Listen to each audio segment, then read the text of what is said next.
Mesdames et messieurs, bonsoir.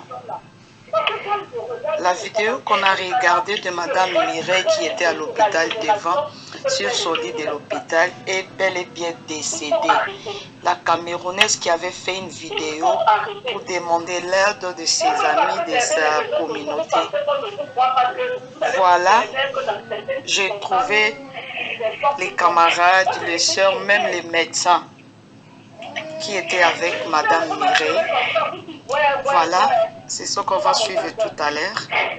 Écoutez et puis suivez, partagez, likez. S'il vous plaît, mettez-moi le lien de la cagnotte là-bas, s'il vous plaît.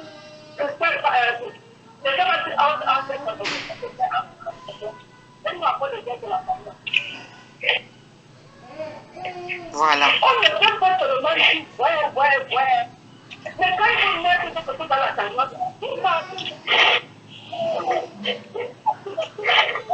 Voilà, bonsoir Francine, bonsoir, est-ce que vous m'écoutez maintenant?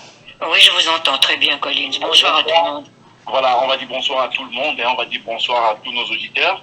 On va observer, avant de commencer cette émission spéciale, une petite minute symbolique de silence avec Mireille Ndioumou à Montréal, la dame qu'on a tenté de suivre hier, pour laquelle la communauté camerounaise a bougé en long et en large, voilà, pour qu'elle puisse être transférée de l'hôpital Charlemagne à Longueuil pour l'hôpital général juif à Montréal. Alors on a appris là où je travaille qu'elle est décédée à 18h30 à Montréal aujourd'hui, à l'hôpital juif de Montréal. Voilà.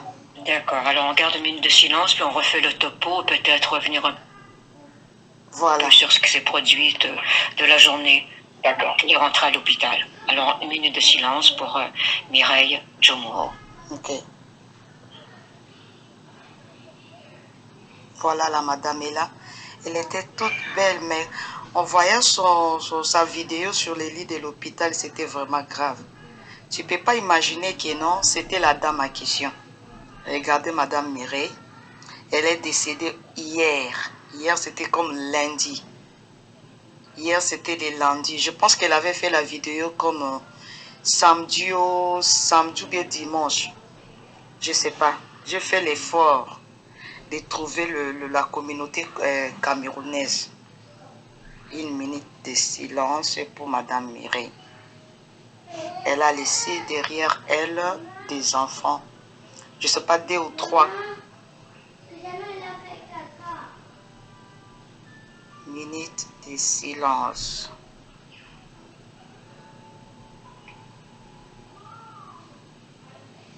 Moi, je me pose la question, pourquoi on l'avait isolée?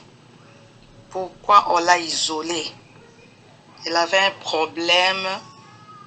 Donc on parle des petits hôpitaux ouverts à l'hôpital Saint-Justine. Ça, c'est faisable, mais là, ça a traîné.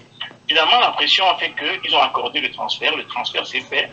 Et ce que j'apprends aujourd'hui, passé aujourd'hui, est simplement que, rendu sur place, on a, l'hôpital général juif a décidé de faire une opération dont j'ai parlé avec Pierre-Marc Gamaleux tout à l'heure.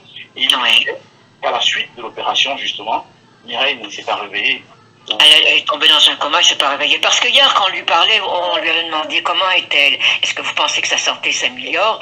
Alors il disait que suite à la pénicilline qu'elle avait reçue, on devait faire changer son sang, avoir une transfusion et tout, changer son sang au complet, mais qu'elle reprenait du mieux. Alors là, vous me dites qu'elle a été opérée, ce serait pour les hanches ou quelque chose d'autre quand Peut-être qu'elle avait déjà peur. Les personnes averties, et ça c'est surtout réserve. On peut imaginer que Mireille, avec une maladie, s'est présentée un peu tardivement par rapport à la situation, parce que s'il y a une opération comme ça, après le transfert, on comprend que l'hôpital Charlemagne a préféré ne pas faire une opération, puisque l'hôpital juif a tout de suite été un peu interventionniste pour donner une chance. C'est souvent une question de philosophie. Peut-être que l'hôpital Charlemagne n'a pas eu le temps de l'opérer non plus. Si les gens sont arrivés comme ça, ils ont dit qu'ils voulaient la sortir de là immédiatement, donc ils ont fait la procédure pour la laisser partir. Qu'est-ce qui est arrivé? Est-ce qu'ils leur ont dit non, si vous prenez une chance de la laisser sortir, on ne veut pas, mais quand la famille demande absolument qu'elle soit, et elle n'avait plus la confiance, je pense, elle demandait à sortir. Oui, le prix de confiance était consommé complètement, mais ce qu'on apprend, c'est que l'hôpital Charlemagne hein, a pronostiqué sur la vie de Mireille. Ils ont eu un pronostic qui était assez court par rapport à ce qu'on a pu apprendre par des vidéos, bien par des personnes qui sont assez proches. Ils ont pronostiqué quelque chose, une durée de vie, enfin une fin de vie imminente, hein, et puis ils n'ont pas voulu procéder à des opérations ou bien à ce que l'hôpital juif contrairement a fait. Mais vous pensez qu'ils savaient que l'hôpital Charlemagne savait qu'elle avait une maladie qui était grave, incurable et qu'elle était à la fin de ses jours? Apparemment, ce qu'on peut conclure, hein, quand on suit des vidéos à gauche et à droite, on peut conclure que l'hôpital Charlemagne a simplement a choisi de ne pas être vraiment dans la situation, et chacun a sa philosophie, et l'hôpital juif a quand même, dans un élan de une chance à Mireille. Et à l'espoir qu'avec toute la communauté mobilisée, mais évidemment, on n'en est pas sorti. Donc, enfin, là, c'est des hypothèses qu'on émet parce qu'il n'y a personne qui a sorti un dossier de l'hôpital Charlemagne, il n'y a pas un médecin qui est venu parler, on ne sait rien encore de ce dossier. Il savait bien qu'il va mourir. Par contre, il savait bien, les médecins là. Qui a évoqué tout ce que je vous évoque là, qui a évoqué beaucoup choses là-dessus. Et voilà. Malheureusement. Donc, quand elle est rentrée à l'hôpital, c'est qu'elle était très malade alors, Colline. Non, mais avec elle, je vous disais en début d'émission qu'elle a conduit elle-même pour se rendre à l'hôpital. Donc, oui, elle a senti un mal et quand on dit un mal. Elle a conduit sa voiture jusqu'à l'hôpital. Oh my goodness. On peut parler des nodules. En fait, c'est un peu compliqué cette situation-là. Mais ce qui est certain, c'est que l'hôpital Charlemagne a détecté quelque chose de peut-être invasif. De l'anormal. Et puis, elle a préféré ne pas être interventionniste. Elle a conduit jusqu'à l'hôpital. À ne pas être interventionniste. Mais c'était combien de jours déjà là? Mais de voir la photo de Madame Mireille qui était tout gonflée comme ça, elle faisait une allergie où il y avait quelque chose qui ne fonctionnait pas là. On lui a prescrit un médicament là qu'elle ne voulait pas. Qu'elle était allergique avec ça là. La sœur qui est infirmière de Mireille a avancé. Des commentaires qu'ont eu d'autres personnes. Mais moi, mon point, c'est surtout de dire aux gens que dans cette situation des mois Oui, parce que tout le monde est sur les émotions, la vive, hein, on peut comprendre. Qu'on ait le discours, les bons discours. Je pense que elle avait des enfants, la communauté, si on veut être dans un bon élan, je pense qu'il faut d'abord commencer par regarder la cour du deuil, hein, plutôt que de regarder la cour des justices. Il faut, parce que tout ça, on a 10 ans hein, pour revenir après pour des erreurs médicales où on a quand même du temps. Donc maintenant, je pense qu'il faut que... Mais là, on ne sait pas. On vous dit ça comme ça, erreur médicale, on ne sait pas. On ne sait pas, c'est peut-être oui. À ceux qui sont portés à penser que c'est une erreur médicale, ils ont 10 ans pour revenir en arrière. Pour y penser. Donc, mais maintenant, je crois qu'il faut surtout penser à cette famille-là qui est complètement dans le... Endeuillée. Calme-toi.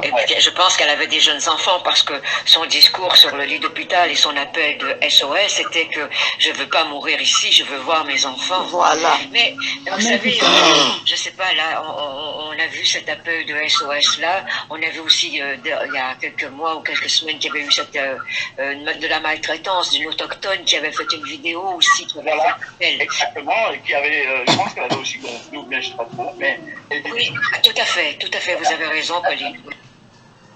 Établi que c'était une erreur médicale, hein, je pense que ça avait été établi que c'était... Comment ça, une erreur médicale? Oui, on avait dit qu'elle avait été laissée à elle-même, mais elle n'était pas vraiment à l'hôpital, elle était dans... Est-ce qu'elle était à l'hôpital ou dans une maison de... Non, c'était un hôpital. C'était un hôpital plutôt. Dans une chambre d'isolement là. Il n'était pas gonflé. Oui, enfin, Mireille a évoqué ça parce qu'elle sait qu'elle ne réagissait pas à la pénicilline. Alors, il faut maintenant comprendre qu'elle a peut-être fait un lien, elle a certainement fait un lien entre le fait qu'elle gonfle subitement et le fait qu'on lui avait peut-être injecté quelque chose. Et elle s'est dit, mais c'est ça. Mais apparemment, la réaction à la pénicilline... C'était plus rapide. Mais elle disait qu'elle se sentait au fur et à mesure paralysée. Elle commençait à paralyser, que ses lèvres gonflaient. Mais on voyait que son discours, vers la fin, était moindre qu'au début. Même s'il dure que 6 minutes, là, on voyait qu'elle perdait un peu de... Ouais. Mais par contre, quand elle sortait dans son lit jaune, là, que vous voyez, elle avait l'air plus En forme. Donc, En fait, on peut dire ça comme ça, oui. Voilà, et selon les personnes averties disent qu'elle était beaucoup plus en forme et qu'elle portait un masque, donc elle n'avait plus de difficulté à respirer, là. Donc, ça augurait bien, D'ailleurs, hier, on avait l'impression que on ne craignait plus pour sa vie hein, quand elle s'est déplacée. Non, vous aviez posé la question plusieurs fois à M.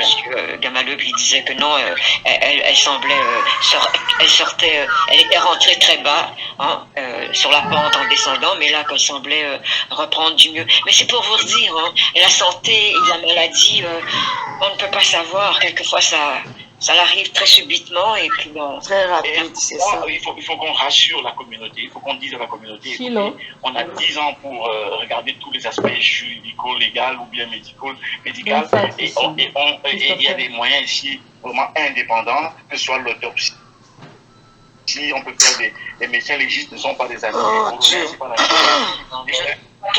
il y a surtout, et je vais le dire, il n'y a surtout aucun dédain que la communauté doit projeter sur le système médical. Parce que moi, donc je pense qu'il faut faire confiance à notre système. Hein, regardez, c'est Madame Mireille. On a un très bon système de santé. Quelquefois, on peut se plaindre pour l'attente ou des choses pareilles, mais quand même, on a des gens qui sont là pour prendre soin de nous. Oh alors, mon Dieu. Voilà. Un système qui fait des erreurs, on ne va pas se le cacher, mais voilà, des professionnels, des personnes qui font des erreurs, ne font pas certainement sciemment, mais on verra tout ça après. Voilà, il faudrait que la communauté oriente les énergies vers la famille, vers les enfants, vers l'aide pour leur apporter un soutien là, dans un premier temps, et puis l'aide justice, comme vous dites, on a 10 ans pour le faire. Alors on verra tout ça après. Laissons Mireille retourner chez elle, dans son pays natal. Prenons soin des enfants qui sont là, s'assurer qu'ils manquent de rien. Et puis on verra pour le reste. Enfin, c'est bien triste. J'aurais aimé faire une autre émission plus gaie que celle-là, mais c'est le cours de la vie. Hein. C'est ça. C'est bien au monde. Ouais, c'est quand même assez dur. Hier, on avait espoir quand on nous a dit qu'on ne craignait pas tout le monde pour sa vie. Oui, quand on a raccroché, on était certaine que ça allait mieux. Moi, je pense qu'elle avait déjà peur de la mort. Vous voyez, vous m'avez surpris en m'appelant ce soir en disant que j'avais été la fin. Alors. Mais vous savez, c'est ça la vie. Hein. On dit que venir au monde, c'est un petit peu mourir chaque jour. Alors, c'est pour ça. Il faut en profiter et prendre soin de ceux qui sont autour de nous et de se dire qu'on s'aime. Je reçois un message WhatsApp. Écoutez, on était prêts déjà à fermer l'émission. Peut-être on peut se donner une dizaine de minutes. S'il y a des gens qui veulent faire des témoignages, ils peuvent le faire là tout de suite. Hein. Moi, j'ai mis le lien StreamYard. Il suffit de copier le lien qui est là. Et puis, dans 2-3 minutes, on va quitter s'il n'y a jamais personne. Parce que les gens proposent des bonnes choses, mais ils n'interviennent pas. Donc, Francis, voilà un peu la situation. Moi, j'espère que demain, on va en parler. Je me fais sortir dans cet hôpital. S'il vous plaît, aidez-moi à sortir dans cet hôpital qu'on appelle Charles Lemoine.